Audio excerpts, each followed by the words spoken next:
Sejarah masuknya Islam ke Indonesia.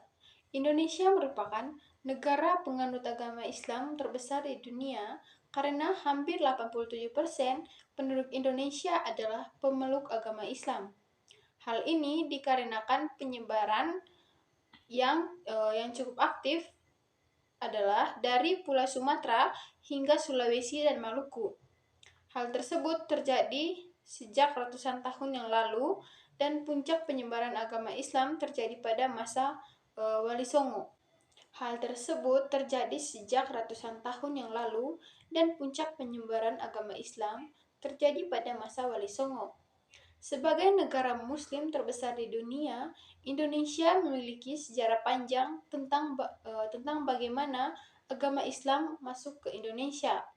Mulai dari awal sejarah masuknya Islam ke Indonesia hingga menjadi agama dengan pemeluk terbesar di Nusantara, tidak memakan waktu yang singkat, melainkan sudah terjadi sejak zaman kerajaan. Ada banyak teori yang menyebutkan bagaimana awal mula sejarah masyarakat agama Islam ke Indonesia dan akhirnya menjadi agama yang banyak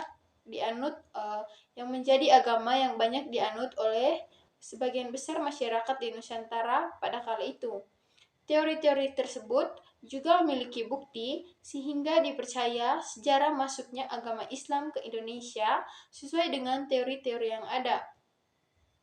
Berbagai teori sejarah masuknya agama Islam ke Indonesia. Yang pertama, teori India atau Gujarat. Teori ini dicetuskan oleh Dewes dan dikembangkan oleh Snow Hurgronje dan kawan-kawan. Selain itu, teori India atau teori Gujarat ini diyakini oleh sejarawan Indonesia Sucipto Wirjoprato yang meyakini awal mula sejarah masuknya Islam di Indonesia adalah melalui India atau Gujarat. Teori India atau teori Gujarat adalah teori yang menyebutkan bahwa agama Islam masuk ke Indonesia melalui para pedagang dari India, Muslim atau Gujarat yang berdagang di Nusantara pada abad ke-13. Para saudagar dari Gujarat yang datang dari Malaka kemudian menjalin relasi dengan orang-orang di wilayah barat di Indonesia. Kemudian setelah itu terbentuklah sebuah kerajaan Islam yang bernama Kerajaan Samudra Pasai. Banyak bukti yang menguatkan teori Gujarat ini, salah satunya adalah makam Malik Al-Saleh yang merupakan salah satu pendiri Kerajaan Samudra Pasai. Corak dari batu nisan Malik Al-Saleh sangat mirip dengan batu nisan yang ada di Gujarat. Bahkan, makam salah satu wali Songo, yakni Maula Malik Ibrahim, juga memiliki batu nisan khas Gujarat seperti makam Malik Al-Saleh. Yang selanjutnya, ada teori Arab atau Mekah, yang merupakan teori Islam yang menyebutkan bahwa Islam masuk ke Indonesia langsung dari Arab atau Mekah pada masa kekhalifan. Teori ini didukung oleh Van Leur hingga Buya Hamka atau Abdul Malik Karim Amarullah pada bukunya yang berjudul Sejarah Umat Islam yang terbit pada tahun 1997. Buya Hamka menjelaskan bukti-bukti masuknya agama Islam di Indonesia. Bukti yang dimaksud Buya Hamka ini adalah berupa sumber dari naskah kuno Cina yang menyebutkan bahwa sekelompok bangsa Arab yang bermukim di pesisir barat Pulau Sumatera pada tahun 625 Masehi.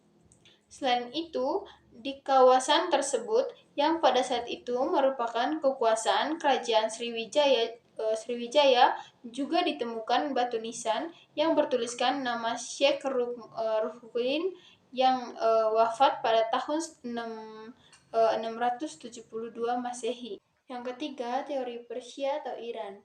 Teori yang menyatakan bahwa asal mula sejarah masuknya agama Islam ke Indonesia dari negara Persia yang sekarang bernama negara Iran. adalah teori yang didukung oleh Hussein Drajadiningrat dan Umar Amir Hussein.